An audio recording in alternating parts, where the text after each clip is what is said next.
কৃষকের আর বেঁচে থেকে এদেশে কোনো কাজ নেই। কেন বলছি কাজ নেই? তার কারণটা হচ্ছে আমি একজন কৃষকের সন্তান, আর আমার বাবার কষ্ট, আমি কৃষি কাজ করি, আমিও বুঝি যে কৃষি কাজ করতে কতটা কষ্ট হয়। এই যে আপনারা সারের দাম এভাবে বাড়তি করতেছেন, সারের গায়ে লেখা আছে 1050 টাকা, কিন্তু আমরা সার পাচ্ছি না। কেন পাচ্ছি না? তার কারণ হচ্ছে সিন্ডিকেট শুরু হয়ে গেছে দেশে, ঠিক আছে না? বড় বড় যারা রয়েছে তারা সিন্ডিকেট করতেছে, কৃষকের ঘরে ন্যায্য মূল্যে সারগুলো পৌঁছাচ্ছে না। 1000 টাকা মূল্য দেওয়া সত্ত্বেও আমরা 1600 টাকা দিয়ে কিনতেছি। 1600 থেকে এমন এমন সময় রয়েছে 1600 থেকে 3000 পর্যন্ত আমাদের কিন্তু এই সারগুলো কিনতে হয়। তাহলে আপনারা একটাবার বোঝেন যে কৃষক কি পরিবেশে রয়েছে।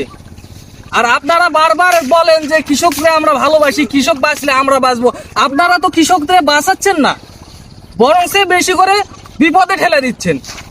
আর আমি আপনাদের একটা কথাই বলতে চাই যে কৃষি পণ্যের যদি দাম, এই বেগুন ধরেন 20 টাকার থেকে 50 টাকা যদি লেগে যায়, আপনাদের আন্দোলন শুরু হয়ে যায়। কিন্তু আমরা যে এই জিনিসপাতির দাম, গ্যাসের দাম বাড়তেছে, বিভিন্ন নিত্য প্রয়োজনীয় যা যা রয়েছে অনেক জিনিসের দাম বাড়ে, সেগুলো নিয়ে আপনারা কিন্তু কথা বলেন না। বিদ্যুৎ বিল বাড়তেছে, গ্যাস বিল বাড়তেছে, আরো যেগুলো রয়েছে সেগুলো সব বাড়তেছে, কিন্তু আপনারা এখানে কথা বলেন না। আপনাদের কথা হচ্ছে কৃষকের জিনিস যদি দাম বাড়ে তাহলে আপনারা আন্দোলন করেন।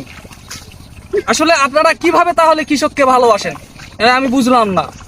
তো ঠিক আছে, অবশ্যই কৃষকের দিকে নজর দিবেন। আর আপনি যদি কৃষকের সন্তান হন, কৃষককে ভালোবাসেন, অবশ্যই ভিডিওটা বেশি বেশি করে শেয়ার দিবেন। ধন্যবাদ।